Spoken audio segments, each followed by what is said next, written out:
नमस्कार दोस्तों, आपका स्वागत है आपके अपने YouTube चैनल अपना स्टडी वन में। दोस्तों आज लास्ट यानी अंतिम केंद्र शासित प्रदेश है जिसका नाम है दमन दीव और दादरा नगर हवेली के बारे में। दोस्तों ये संयुक्त केंद्र शासित प्रदेश कब बनाया गया, कौन सी विधेयक के द्वारा बनाया गया, राज्यसभा में ये कब पारित हुआ, लोकसभा में ये कब पारित हुआ, राष्ट्रपति ने इसकी अनुमति कब दी थी, दोस्तों इसके बारे में पूरा विस्तार से आज पढ़ेंगे। इससे पहले मैं आपको दमन दीव और दादरा नगर हवेली को एक एक करके अच्छी तरह से पढ़ा देता हूँ। दोस्तों जब ये केंद्र शासित प्रदेश अलग अलग थे तब देख लीजिएगा। एक है आपका दमन दीव। इस दोस्तों दमन दीव केंद्र शासित प्रदेश की राजधानी थी, वो थी आपकी दमन। दमन दीव केंद्र शासित प्रदेश की राजधानी कौन सी थी? दमन। दोस्तों इसमें जिले, आपकी जिलों की संख्या है 2। दमन दीव केंद्र शासित प्रदेश में जिले कितने हैं? 2। कहा जाता है सन 1961 ईस्वी में। कब? सन 1961 ईस्वी से पहले ये किसके हाथों में था, किसके अधीन था दोस्तों? पुर्तगालियों के अधीन था, पुर्तगालियों के कब्जे में था। लेकिन सन 1961 के बाद ये क्या बना दोस्तों? केंद्र शासित प्रदेश बना। सन 1961 में गोवा के साथ दमन दीव इन दोनों को क्या बनाया गया दोस्तों? केंद्र शासित प्रदेश बनाया गया। केंद्र शासित प्रदेश बनाया गया। कब दोस्तों? 1961 ईस्वी में गोवा व दमन दीव दोनों को केंद्र शासित प्रदेश बनाया गया था। उसके बाद दोस्तों आगे देखिएगा, सन 1961 से 1987 तक ये दोनों केंद्र शासित प्रदेश रहे। लेकिन 1987 ईस्वी में गोवा को राज्य बना दिया गया, राज्य का दर्जा दे दिया गया। और पीछे आपका एक दमन दीव केंद्र शासित प्रदेश ही रहा, जो आज तक क्या है आपका केंद्र शासित प्रदेश है। उसके बाद दूसरा केंद्र शासित प्रदेश है जिसका नाम है दादरा एवं नगर हवेली। इसकी दोस्तों राजधानी कौन सी थी उस समय? सिलवासा कब थी? जब तक ये दोनों केंद्र शासित प्रदेश संयुक्त रूप से यानी दोनों केंद्र शासित प्रदेश को एक साथ मिला नहीं गया, उससे पहले ये राजधानी क्या थी इसकी? सिलवासा। उसके बाद में इसमें जिलों की संख्या, जिले कितने आपके? 1 जिला है। दादरा एवं नगर हवेली में जिलों की संख्या कितनी है? 1 है। यहाँ पर एक नदी बहती है जिसका नाम है दमन गंगा। नदी का नाम क्या है दोस्तों? दमन गंगा। दमन गंगा नदी यहाँ पर सिंचाई का प्रमुख स्रोत है। सिंचाई का प्रमुख स्रोत है आपकी कौन सी नदी? दमन गंगा। कहाँ पर है आपका? दादरा एवं नगर हवेली में। उसके बाद में इसके उत्तर दिशा में, इसके उत्तरी दिशा में, उत्तर में पड़ता है दोस्तों आपका गुजरात। और इसके दक्षिणी दिशा में पड़ता है आपका महाराष्ट्र। उत्तर में गुजरात और दक्षिण में, इसके उत्तर में गुजरात है और इसके दक्षिण में कौन से?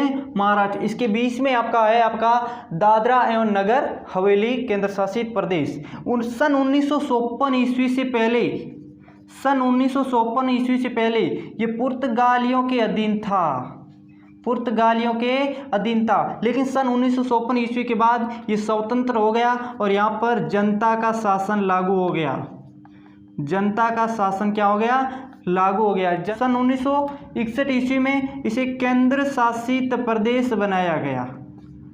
केंद्र शासित प्रदेश बनाया गया। अब दोस्तों हम बात करेंगे इन दोनों का संयुक्त रूप। इन दोनों को एक ही केंद्र शासित प्रदेश कब बनाया गया? अब दोस्तों बात करेंगे दमन दीव और दादरा नगर हवेली का विलय कब हुआ था। एक विधेयक है आपका जिसका नाम है विधेयक 2019। इस विधेयक 2019 के द्वारा राज्यसभा में इसे प्रस्तुत किया गया था। राज्यसभा से विधेयक पारित कब हुआ था? 27 नवंबर 2019 ईस्वी को। लोकसभा से पारित कब हुआ? लोकसभा से आपका पारित हुआ था 3 दिसंबर 2019 ईस्वी को। 3 दिसंबर 2019 ईस्वी को। और राष्ट्रपति ने इसको अनुमति कब दी थी दोस्तों? राष्ट्रपति ने आपकी दी थी 9 दिसंबर 2019 ईस्वी को। कौन सा विधेयक? 2019। इस विधेयक को दोस्तों राज्यसभा द्वारा पारित कब किया गया था? 27 नवंबर 2019 ईस्वी को। लोकसभा द्वारा पारित किया गया था 3 दिसंबर 2019 को, और राष्ट्रपति द्वारा इसकी अनुमति दी गई थी 9 दिसंबर 2019 ईस्वी को। इसके बाद में दोस्तों भारत के प्रधानमंत्री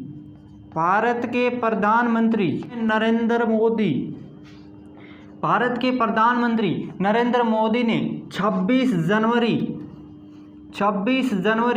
2020 ईस्वी को इसे एक केंद्र शासित प्रदेश बनाया गया, जिसका नाम क्या रखा गया? दमन दीव और दादरा नगर हवेली। जिसका नाम क्या रखा गया?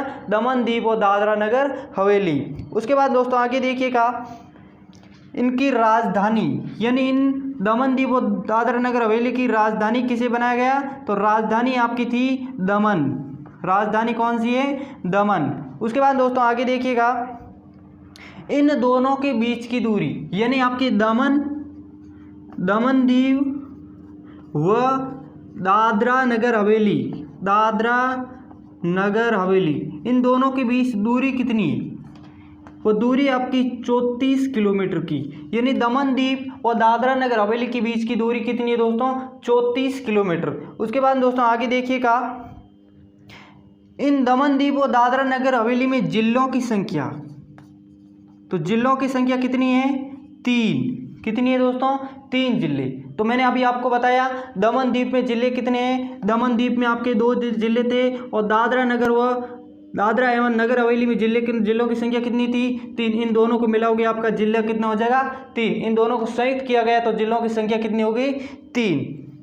उसके बाद दोस्तों आगे देखो, यहाँ पर लोकसभा सीटों की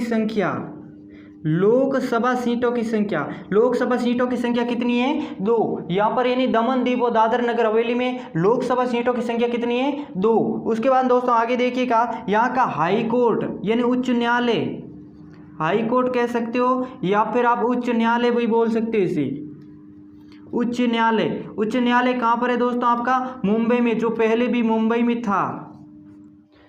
तो ये आपको याद हो गया पूरा अच्छी तरह से। विधेयक कब लाया गया? 2019 ईस्वी में सर्वप्रथम राज्यसभा में प्रस्तुत किया गया, और राज्यसभा से पारित कब हुआ? 27 नवंबर 2019 ईस्वी को, और लोकसभा से पारित कब हुआ? 3 दिसंबर 2019 ईस्वी को, और राष्ट्रपति ने इस विधेयक को अनुमति कब दी थी? 9 दिसंबर 2019 ईस्वी को। उसके बाद दोस्तों भारत के यानी प्रधानमंत्री नरेंद्र मोदी ने 26 जनवरी 2020 ईस्वी को गणतंत्र दिवस पर इसे क्या बना दिया दोस्तों? एक केंद्र शासित प्रदेश बना दिया। उसके बाद यहाँ की राजधानी किसे बनाया गया? दमन को। यहाँ पर जिलों की संख्या कितनी है? 3। उसके बाद लोकसभा सीटों की संख्या, यहाँ पर लोकसभा सीटों की संख्या है 2। उस बाद में यहाँ पर उच्च न्यायालय हाई कोर्ट कहाँ पर है? मुंबई। उसके बाद दोस्तों आगे देखिएगा, इन दोनों को संयुक्त क्यों बनाया गया और संयुक्त बनाने से कौन कौन से लाभ हुए? इन दोनों केंद्र शासित प्रदेश के विलय से लाभ क्या क्या होंगे? यहाँ पर पहला ही होगा दोस्तों न्यूनतम सरकार व अधिकतम कार्य, यानी सरकार का बजट कम हो जाएगा और कार्य क्या होंगे? ज़्यादा। उसके बाद सरकारी कामकाज की दक्षता बढ़ेगी, यानी सरकार के द्वारा नागरिकों की सेवा में काम ज़्यादा किया जाएगा। तीसरा, सरकार नागरिकों को बेहतर सुविधा मिलेगी, प्रशासन से संबंधित खर्चों में कटौती होगी, प्रशासनिक व्यवस्था में सुधार आएंगे और इससे विकास में गति मिलेगी। दमन दीव और दादरा नगर हवेली में भाषाएं यानी कौन कौन सी भाषाएं बोली जाती है? एक तो आपकी है कोंकणी। कौन सी भाषा? कोंकणी। दूसरी गुजराती और तीसरी हिंदी। दोस्तों यहाँ पर कोंकण तट पड़ता है इसलिए कोंकणी भाषा बोली जाती है। गुजरात क्षेत्र यहाँ पर नज़दीक है इसलिए गुजराती भाषा, और हमारा देश हिंदुस्तान है, हिंदुस्तान का केंद्र शासित प्रदेश है इसलिए हिंदी भाषा। उसके बाद यहाँ की जनसंख्या दोस्तों आपकी है